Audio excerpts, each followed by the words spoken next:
Já estamos chegando próximos ao tempo quaresmal, que começa na próxima quarta-feira de cinzas, dando início sim, a esse grande período de penitência na igreja.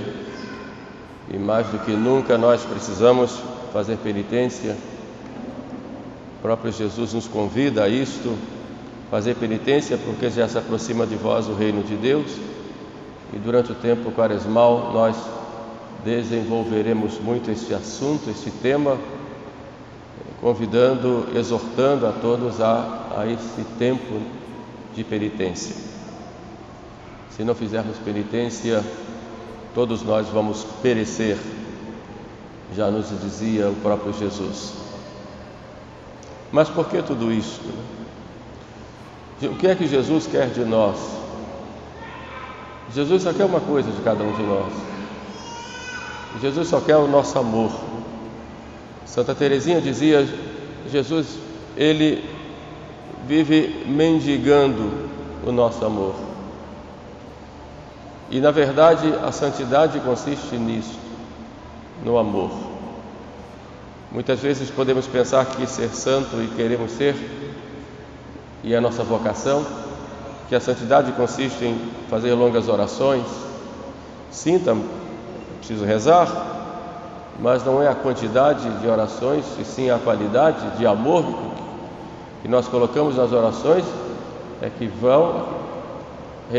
vai realmente nos santificar. Outras pessoas colocam a santidade em fazer longas penitências, como eu acabei de dizer, é necessária a penitência, mas não é nisto que consiste a santidade.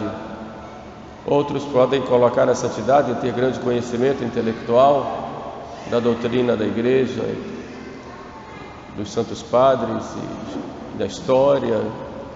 Tudo isso é importante para nos santificar, mas não é nisto que consiste a santidade. A santidade consiste no amor. É exatamente isto que nosso Senhor quer de nós, o nosso amor.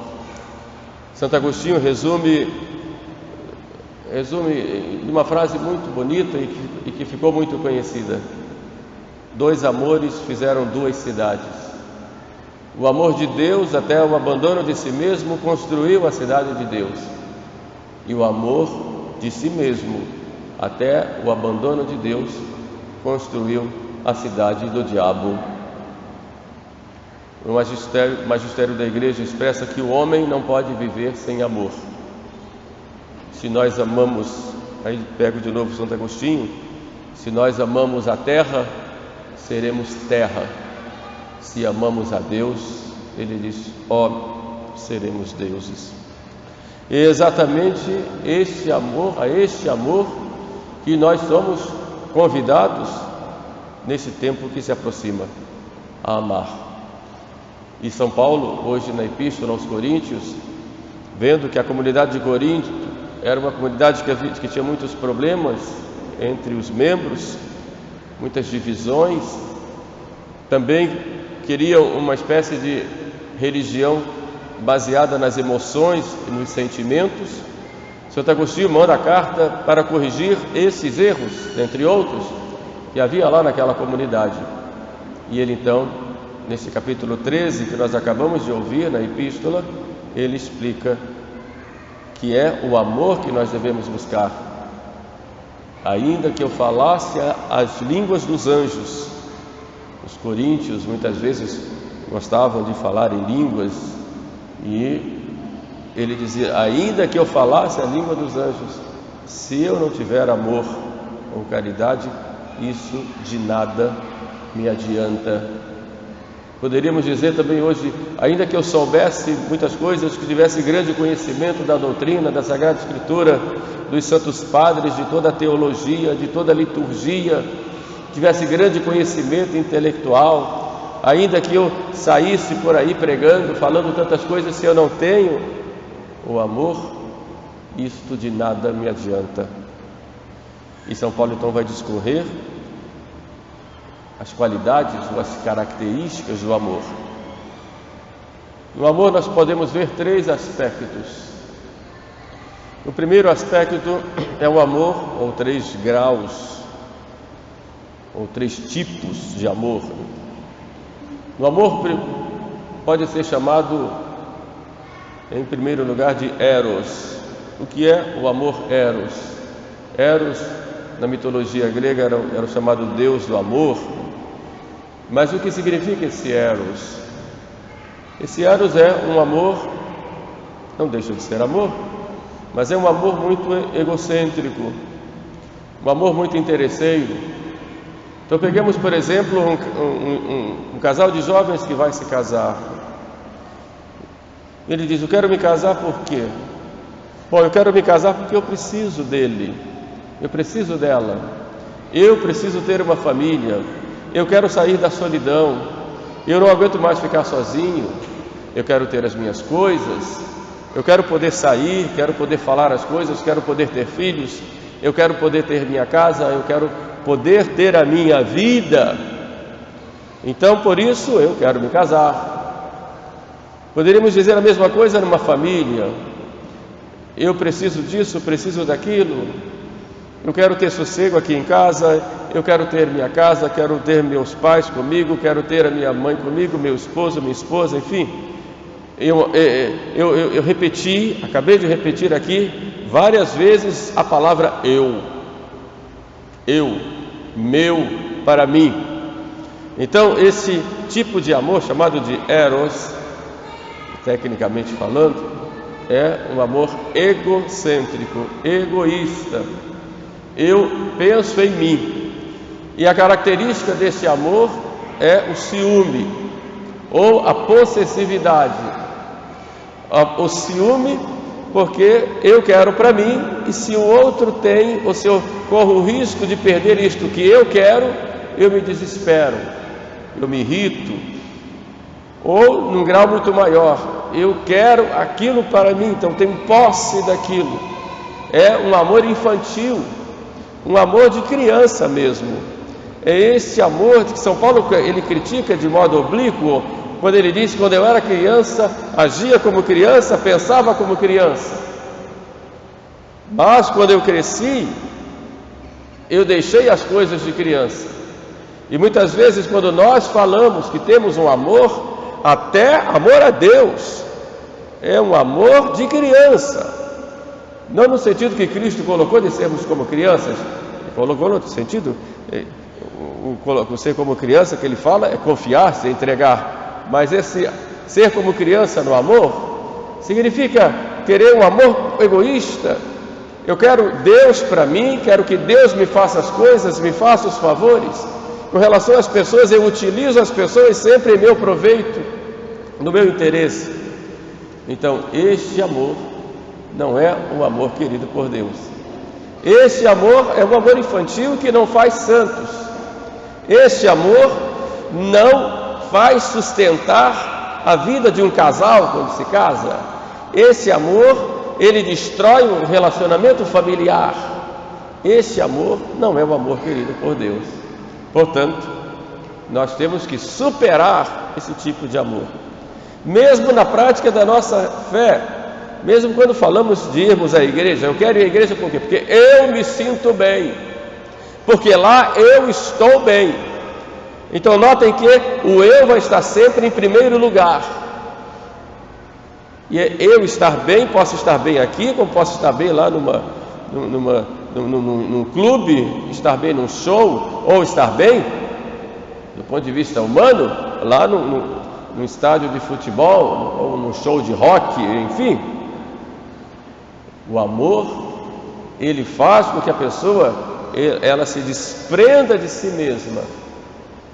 Aí nós temos um segundo aspecto, ou melhor, um segundo grau do amor, que é o amor chamado de filia, ou em português seria benevolente, ou seja, um amor que faz com que a pessoa saia de si mesma buscando o bem do outro.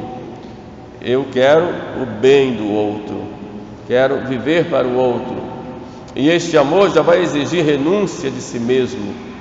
É este amor que Jesus fala quando diz: quem quiser ser meu discípulo, negue-se a si mesmo.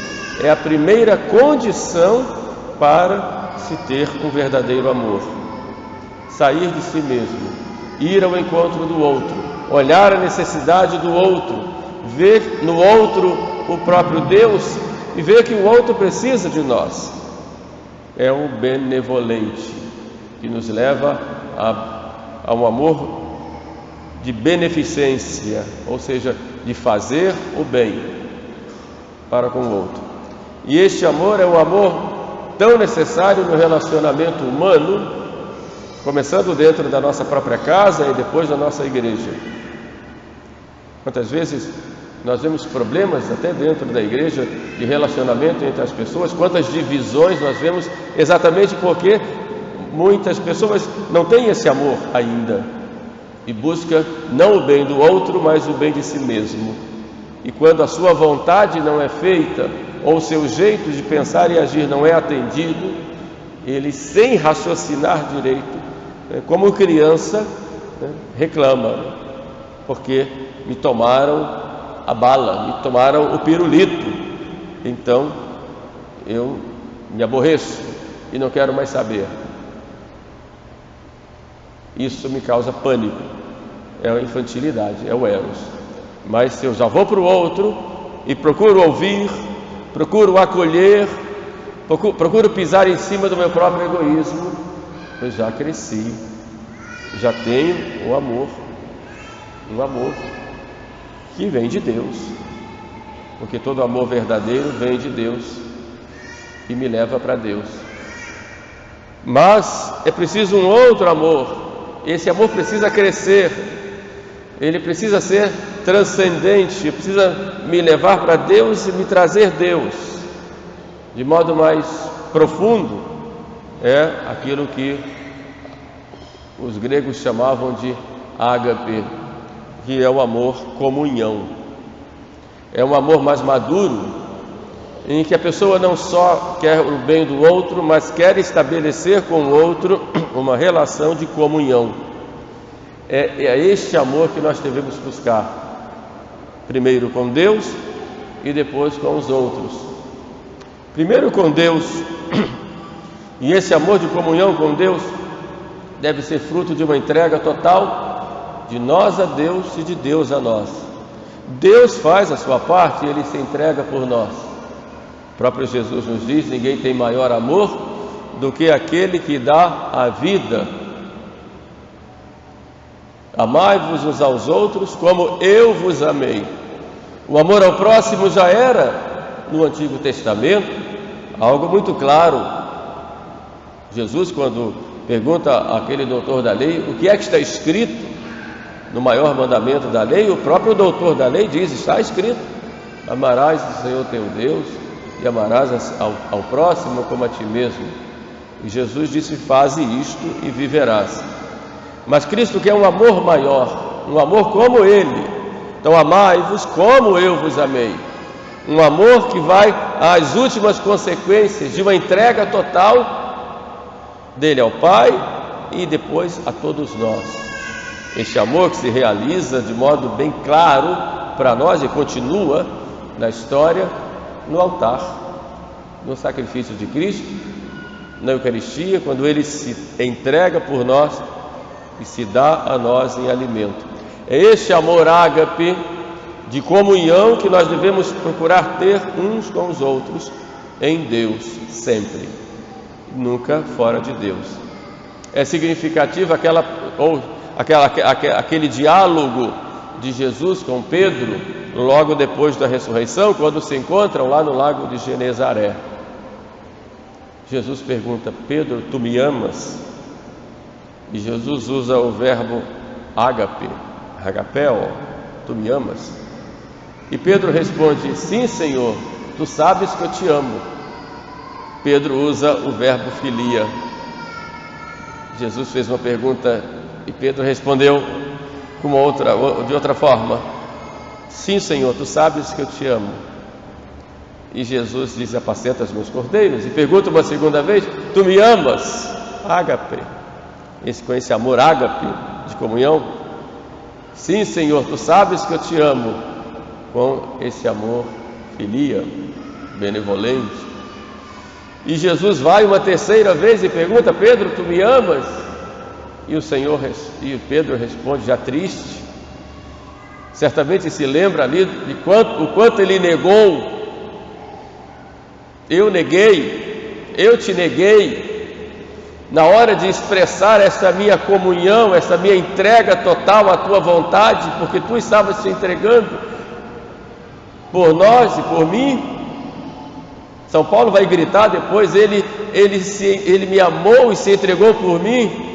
Este amor de entrega e que busca a comunhão. E Pedro triste, meio que cabisbaixo, Senhor, eu te amo do meu jeito, mas eu te amo. E Cristo então vai anunciar a grande prova de amor de Pedro, que vai ser exigida de Pedro, para que haja realmente a comunhão em todos os sentidos. Quando tu eras jovem, tu ias aonde querias, mas quando tu fores velho, tu irás aonde tu não quererás. Jesus estava falando, diz São João, estava falando do modo como Pedro provaria o seu amor a Jesus, como Pedro morreria.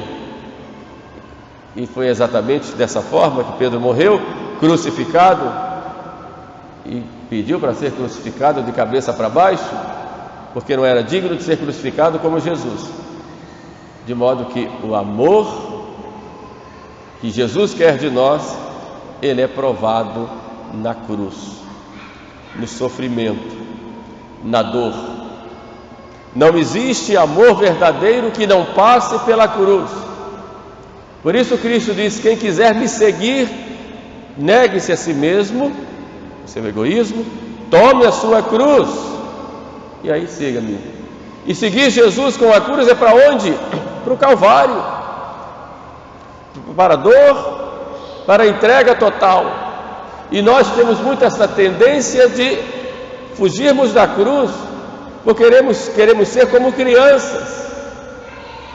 Foge da dor e busca o prazer. É esta a vivência até animal, do próprio instinto humano. Mas nós não somos crianças e não podemos querer um amor a Deus como crianças. Então nós somos provados exatamente na cruz, na dor, no sofrimento, como ouro é provado pelo fogo, diz a Sagrada Escritura. É aí que nós somos provados na cruz. Então Pedro, sim, aí ele vive o seu ágape, a sua entrega total. Se nós não buscamos este amor de comunhão com Deus, que deve nos levar a uma comunhão com os irmãos, em Deus sempre, nessa entrega total a Deus, e vai ter seus reflexos no amor ao próximo por causa de Deus, começando dentro de casa, porque tem gente que ama só da porta para fora, ama do muro para fora, ama todo mundo, mas dentro de casa nem sequer para conversar, para ter o diálogo, não tem tempo. Os diálogos são sempre monossilábicos, sim, não, vou, quando fala uma palavra, que às vezes nem isso. Esse amor é provado, começar dentro de casa, e depois sim, ele vai. Então esse amor é o amor de Deus. Mas a minha casa tem tantos problemas, tantas dificuldades, eu não consigo falar com ninguém, todo mundo briga comigo. Primeiro, pare de ser vítima, porque o vitimismo é sinal do seu orgulho.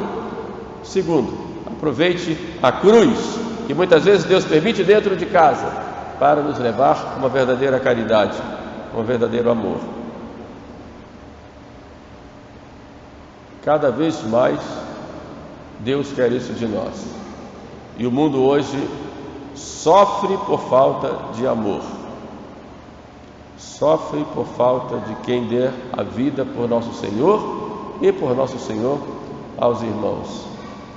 Portanto, nesse tempo quaresmal que nós vamos começar na próxima quarta-feira, que seja um tempo de grande exame de consciência. Que amor eu tenho?